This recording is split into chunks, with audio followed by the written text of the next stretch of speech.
Hey everybody, it's been a long time since I put out a video post. I've been starting to blog again.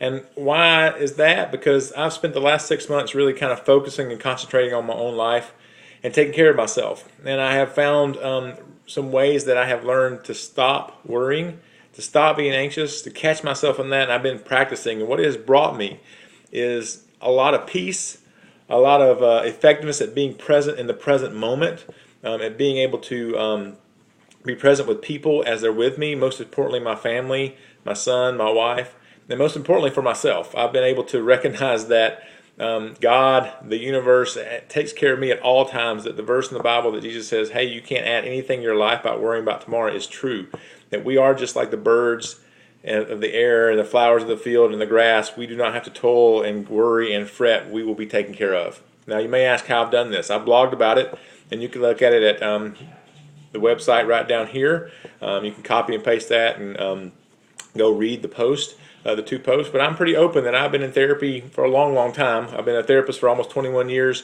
and I've been in therapy myself for almost 21 years off and on. And for the last 6 months, I've been going to therapy pretty regularly and consistently. And that has helped me tremendously to kind of take a look at myself, so I hope you read the post about that. But it's also helped me be able to solidify how I've been able to do away with my worry. Does that mean I never ever worry? No, I worry. I still worry sometimes. But what I do better is that I'm able to catch myself in my worry. And what I did originally 6 months ago, 7 months ago, beginning of the year, was I would catch my worry. I would see it would be there, and I would take it and I would put it on the bookshelf, kind of figuratively, and say, you're like a book I'm not reading, and I'm not going to pay attention to you right now. What I'm going to pay attention to are the things I can do something about. I've got a phone call to make. I've got some paperwork to do. And in the beginning, that thing on the shelf would take my attention like every few seconds, and I would have to turn away, and I'd finally just have to make that phone call and do those things. Over the course of time of practicing and practicing and practicing this, what I found is that I can notice my anxiety and my worry. I quickly put it on the shelf, and I think about it no more. And what I found was the things that I've worried about and worried about and worried about for years, that when I put them on the shelf and stop worrying about them and do the things that I actually have power over, my thoughts, the things I can do, like making a phone call or doing some paperwork, concentrating on the moment with my son, with my wife, that what happens is those things get taken care of eventually. It may be that next moment, it may be a day later, it may be a week later, but those things get taken care of when they're supposed to be taken care of. I have what I need when I need it, not before and not after. And I'll give you a couple of examples. One example is the other night I was with my wife and we were eating dinner. And we stopped on the way back from one of her things at school where she was teaching or doing some things. And we stopped on the way back, and we're going to have some dinner. We stopped. It was about 5:30. I had a client at 6:30. My wife said, oh my gosh, it's too late to stop. Well, you're going to be late. You're going to be late. And I said, don't worry about it. Things take care of themselves. I just want to enjoy this moment with you. And a few minutes later, my client texts me and says they can't make it. Their kids are sick. They won't be able to make the appointment. And without having to worry or fret, I could actually be present in that moment and enjoy the time with my wife, and things were taken care of. Then I told my therapist a couple weeks ago, I used to worry and obsess about when clients would cancel, and oh my gosh, what am I going to do, and how am I going to make up that amount of money, or what's going to happen with the client, or what's going to happen with me. And so what I would do is just take that and put it on the shelf. I'd make a phone call. I would do paperwork. I would read a book that I was interested in and what I need to do, and say, hey, this time's here for me to be productive in.